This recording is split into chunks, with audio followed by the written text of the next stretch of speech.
What is up, ladies and gentlemen? We are out here today grinding in Japan. Beautiful Nagoya, super hot Nagoya. It's, I don't know, another almost 100-degree day. We're here at the back shop right now. Here's some of the cars. But what we're doing today is a cars for sale in Japan video.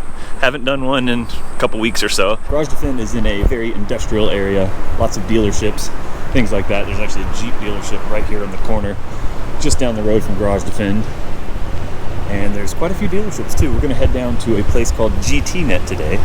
GT Net is a shop, it's a chain dealership. They have lots of different shops throughout all of Japan, but they usually have some pretty cool sports cars along with some normal stuff as well. Around here, we'll see lots of nice cars too. I already see Lotus and something else over there behind some of these cars. So we'll see what it's about to drive by here. Lotus.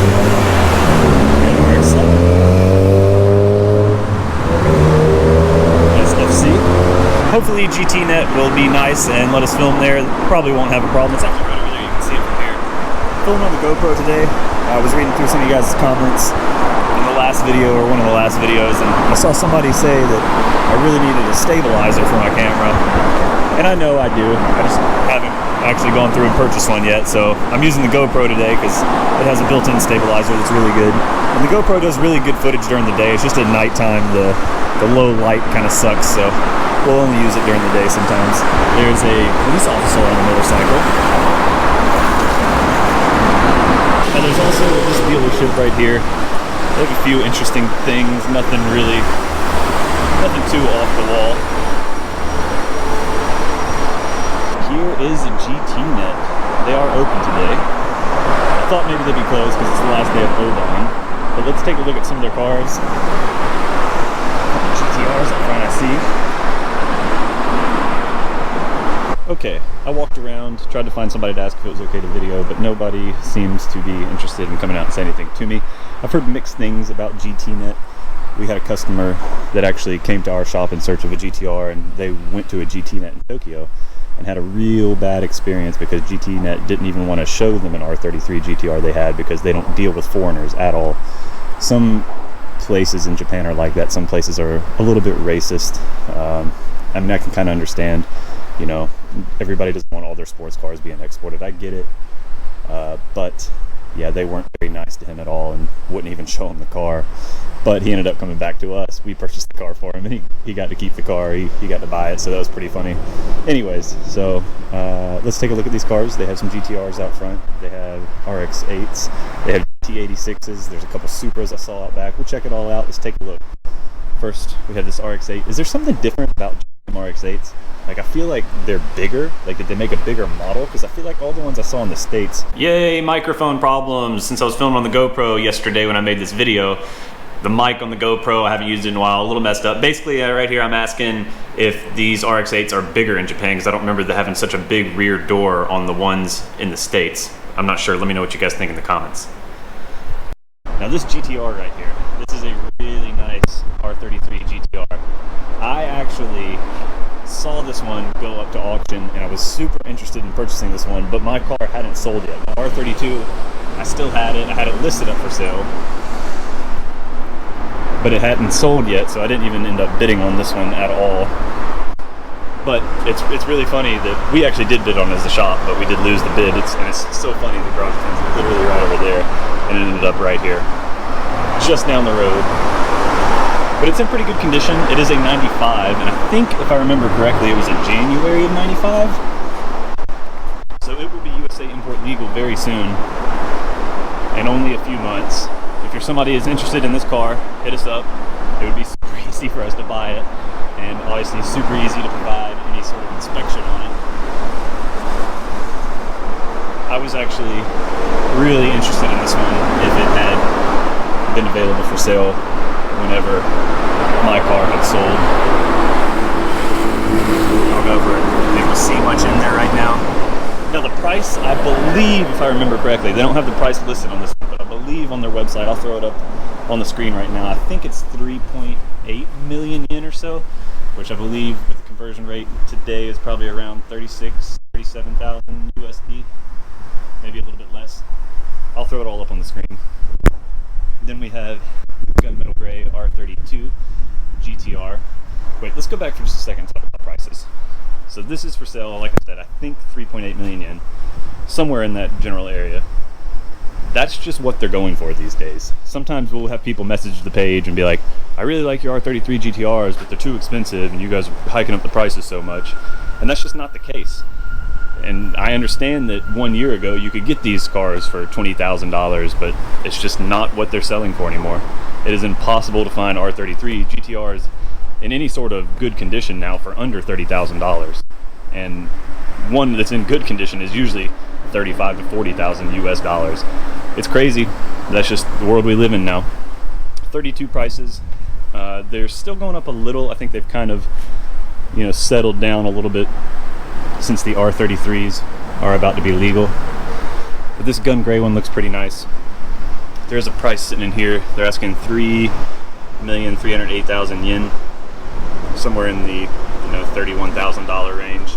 120,000 kilometers, and it is a,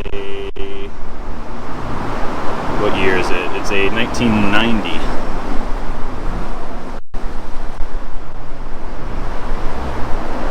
Not bad. All right, I'm back again due to more mic cutting out. Anyways, right here I'm talking like it's a pretty decent price car. It's not bad. It's got the N1 side spats on it, but it's kind of peeling off a little bit and doesn't look very good. It's got a Momo steering wheel, and that was pretty much it. Not much else going on with it. I said if you're in the market for 32, hit me up, but most people are after 33s.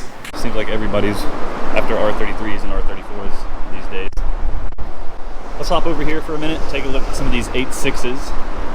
8.6s are dirt cheap in Japan now for the early models. For example, this one's 980,000 yen. Okay, I promise this doesn't really happen much more. This car has 68,000 original kilometers. It's a 2012, and they only want 9 grand. So that's pretty crazy to think about how cheap GT86s are right now in Japan. Back to the video. And it is the 6-speed too. Pretty crazy. Pretty crazy. That one over there is even cheaper. Let's go take a look at that. I don't want to feature all their 8.6s just because we would spend 45 minutes doing that, and the 8.6s aren't that interesting. This one's 880,000 yen, so about $8,000. It is a 2013, 130,000 kilometers. And this one is the automatic, yeah. Dirt cheap cars. That was CRZ with carbon fiber hood. Red Honda badges. 7 grand. That lava color on the 8.6. It's always a nice color. But 8.6s after 8.6s, lots and lots to choose from here. Blue, that's a really nice color. I do like when people put these little fender garnishes on there, little fins. It looks pretty nice. Alright, good to go. I just got permission to video too. They're just busy with a lot of customers today. Like I said, it's the last day of Obon, so there's probably a lot of people out doing some car shopping with their families before they get back to work this coming week. Here's a nice Honda S2000. This one's a 2001. 118,000 kilometers. They're asking 1,880,000 Japanese yen.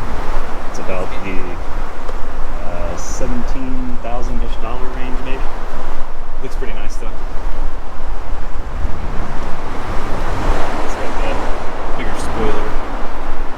Some aftermarket wheels.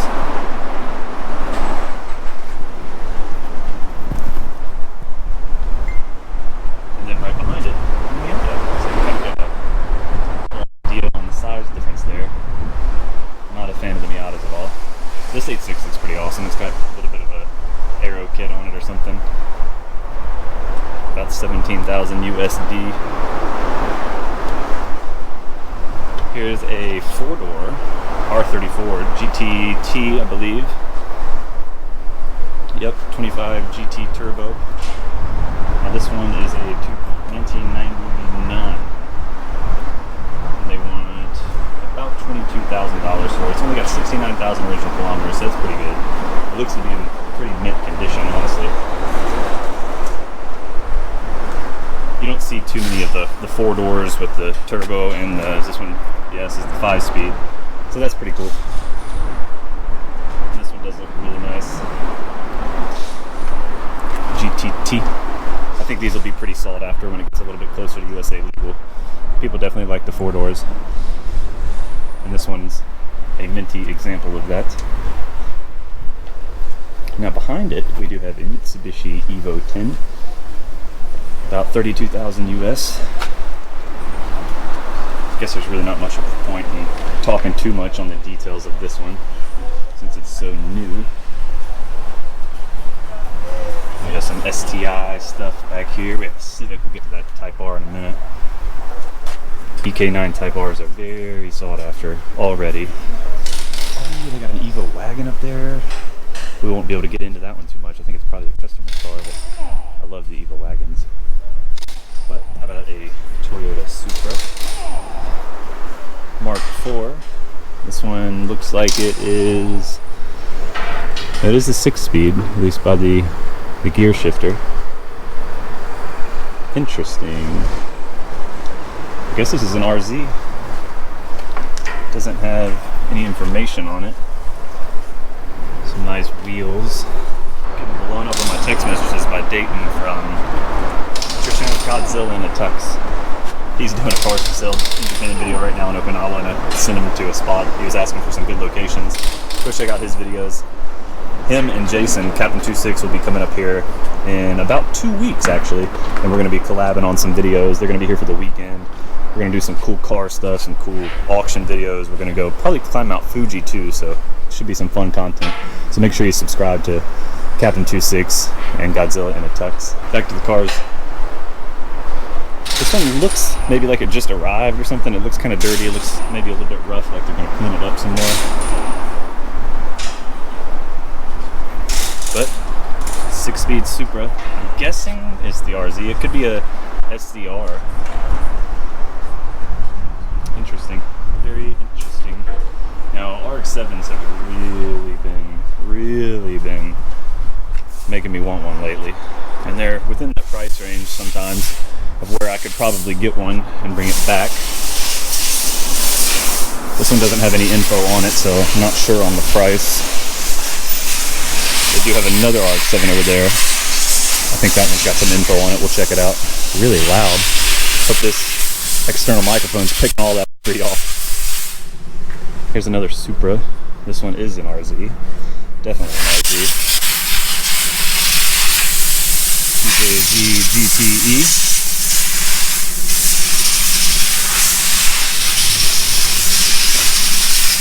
Some pretty cool Recaros in it. Those aren't factory, right? I've never seen those come factory in a Supra. They kind of look like they would be factory in something, but I've never seen the seats in a Supra before. Then we have an S15 Spec R. No info on that one though. Another Evo. Another STI. Lots of nice cars, lots of newer stuff. Like I said, they don't export their cars, so their main focus isn't stuff that's old enough for the US or anywhere else for that matter. Now here is a nice EK9 Type R. It is about 1,580,000 Japanese yen as their base price. So that's around $14,000 probably. It's a 2000 model. These already are going for that price. Can you imagine what it's going to be whenever they're USA legal in a few years? 124,000 original kilometers, 5-speed manual. Got the red Recaros in there. This one's actually been here a while. I remember seeing this one online a long time ago, and you can kind of see it's dirty and probably hasn't moved in a while.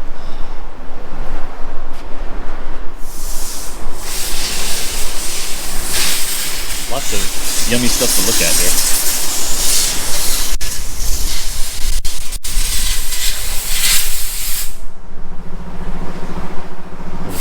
Supra, and he is cleaning the crap out of those wheel wells and the brakes. So much dust coming off of it.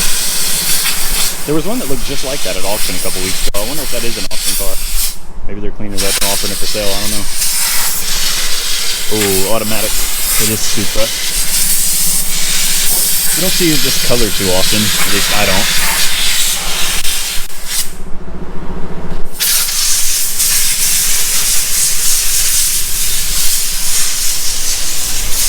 It is a 1998 Supra SZ, 97,000 original kilometers. Supra, but automatic and nowhere near old enough for the US. Canada though, Australia, New Zealand, you guys. Anybody need an automatic Supra?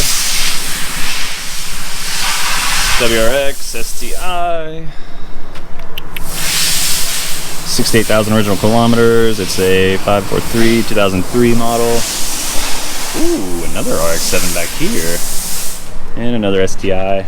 I'm not a big Subaru fan, guys. I don't know if I've owned one Subaru WRX in 2013. And I like the car, but I'm just not, I don't know, I'm not that big of a fan of them. But I do love some FDs. Graham lights, look a little rough. I love blue FDs too. It's one of my favorite colors. I don't know, I like all the FDs. Yellow is kind of cool too. I don't like yellow on many cars at all, but an FD is one car that I'm okay with yellow. Let's go find the deets on this one. This one is a 2002. They want about 20 grand for it, US. Type R, 74,000 original kilometers. I like you. Like I said in the last auction video, you can find nice newer model RX-7s all day long, but finding a nice USA import legal one is not the easiest thing to do right now. Another Spec R, another S15, probably a Spec R as well, it looks like. Some nice parts. This one's a 2000. Another CRZ. Another STI. Another S2000. Let's check out that. Look at the diffuser on that thing. Heck yeah.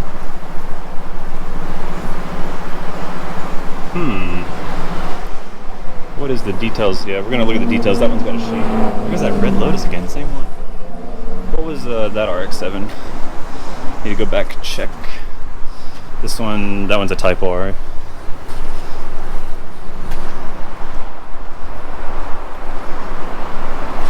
Here's another Spec R.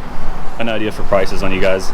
This one's a 2000 model, 95,000 original kilometers. They want 2.28 million yen, around 21,000-ish USD. Pretty much the same prices as we have.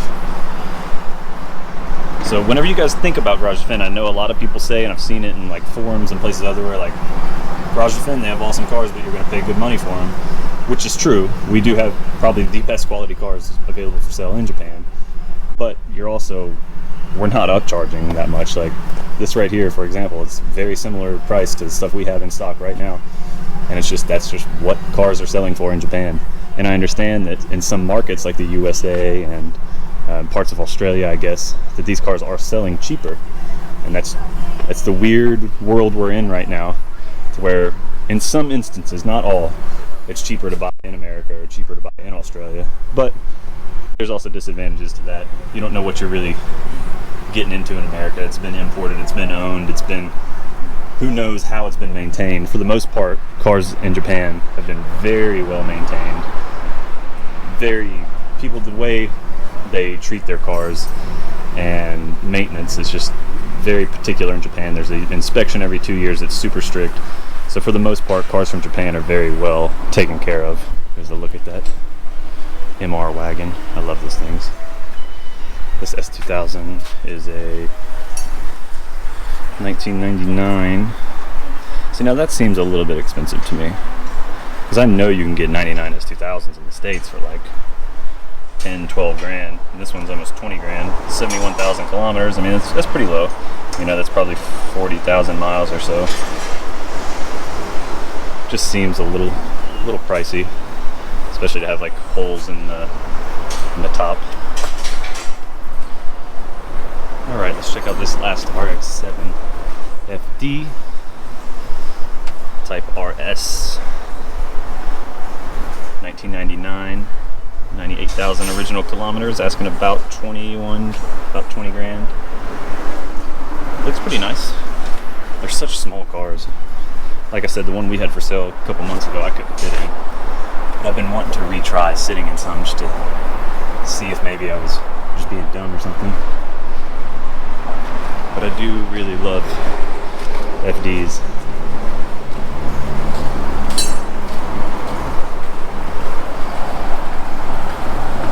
One of my favorite Japanese sports cars for sure. Guys, it is super hot out here today. It is 95 degrees, I just checked. There's some more stuff down there, MotorNet. We'll save that for another video. I think there's actually a Type R Integra down there that we need to go take a look at. We were thinking about purchasing. But there's lots of weird automotive stuff back here. Wrecked Porsche, old weird whatever that is. I don't want to just roll up on their place and get all up in their business. Interesting stuff. And then there's this over here. There's like some kind of weird little two-seater bike or motorcycle, or I don't even know what you would call that. I'm gonna walk around over here. I'm not gonna get in everybody's business too much, but we'll get up in their business just a little bit. Oh, these guys have GT Net stuff on too, so I guess this is maybe part of GT Net, where they own part of this lot or something. They have like some kind of little like toy race cars or something. It's really awkward videoing in this part of Japan just because there's not many foreigners and they're not used to seeing people walk around with cameras. Look at this MR2 just sitting here. MR2 just sitting here with spider webs in the exhaust. And then you get off the main road and it's rice fields and little single family homes and things like that. Stuff covered up over here, some BMWs, a nice looking Hiace maybe. Oh, Japan, you're so interesting. Old Jeep dealership. These guys all wear suits too. I enjoy being able to sell cars and not wear suits to work every day. Although they do look stunning in their suits. That just sounded really homo. No homo. I've just been watching that show on Netflix, Suits. And I'm like, man, I need a suit. But I am thankful I don't have to wear it every single day. Back on down the street to our neck of the woods, Defend Racing Service. I think I've mentioned it before, but we also do a lot of work with Liberty Walk. Liberty Walk's here in Nagoya, so we'll get a lot of their cars that come to our shop to get mechanical work done. This is a really sweet R35 that's available for sale as well. I mean, I know they're nowhere near USA legal, but this one's only, you know, like 65 grand or so. And it's got a lot of nice aftermarket parts. And then the shop. The place you come to buy a sports car. Working on some cars that have been sold. There's a few new updates to the stock. I'll be doing some videos on some of these if they stay around the shop for any amount of time. Lots of cars going in and coming out constantly. We still do have a few 93 GTRs left. Working with a customer on this one, we'll see where it goes. But then the gunmetal V-Spec, that one's super clean.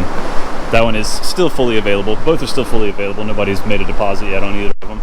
Day 2 filming, not my fault this time. Equipment malfunction, as you guys saw earlier. The mic kept cutting out and like ticking and making terrible noises. So I cut over that in some of the video you saw earlier. We're out here, gonna wrap this video up now. I talked about something yesterday in the video as well that didn't make the cut because it was so messed up. I saw a comment on one of my more recent videos, somebody saying that my content wasn't very interesting anymore. And I enjoy constructive criticism. I enjoy getting feedback, even if it's not good. You said it in a very respectful way. You weren't being a jerk about it. So I want to ask you what's going to make the content more enjoyable. I work 6 days a week from 10 o'clock till 8 o'clock. So it's pretty long periods of time of the day I'm at work. Yes, there's so many cool things I can video at work, but I can only video it so much. And I think that's kind of part of the problem maybe. But how can I make it more interesting? I have the Delica. The Delica is going to make it more interesting very soon.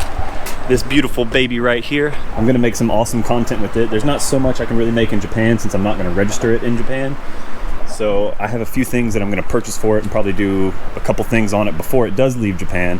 But then once it gets back to the States, that's when some more fun and interesting and different content will be coming to the channel, because I live in South Carolina and that's where I'm going to be taking it back to. And there's so many cool random like off-roading places and things we can do, and overnight trips and sleeping in this thing. It'll be a lot of fun, and I think that'll be a cool way to kind of stir up the content a little bit. I'm super surprised that the power locks still work. Almost every car you buy from the auction never has working key fob. But my baby, she's got a very interesting smell to her. Not bad, just a very distinct smell. Haven't started it up in a few days.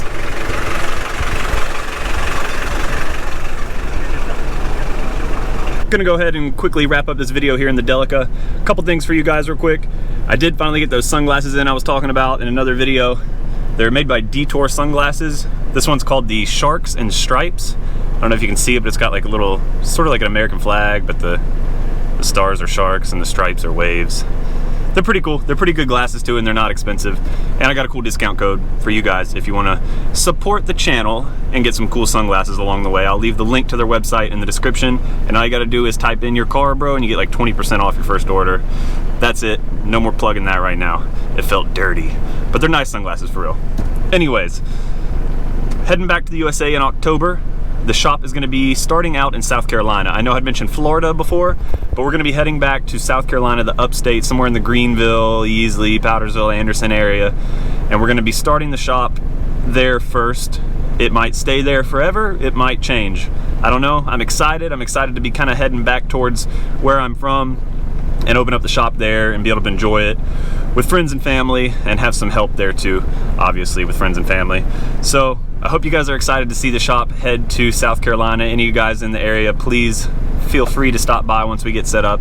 It'll be really exciting and a fun and new interesting opportunity, and I think it'll make for some good content as well, because we'll have a constant flow of cars coming in and going out and things to video, and it'll be fun, and I think you guys will enjoy it as much as I will.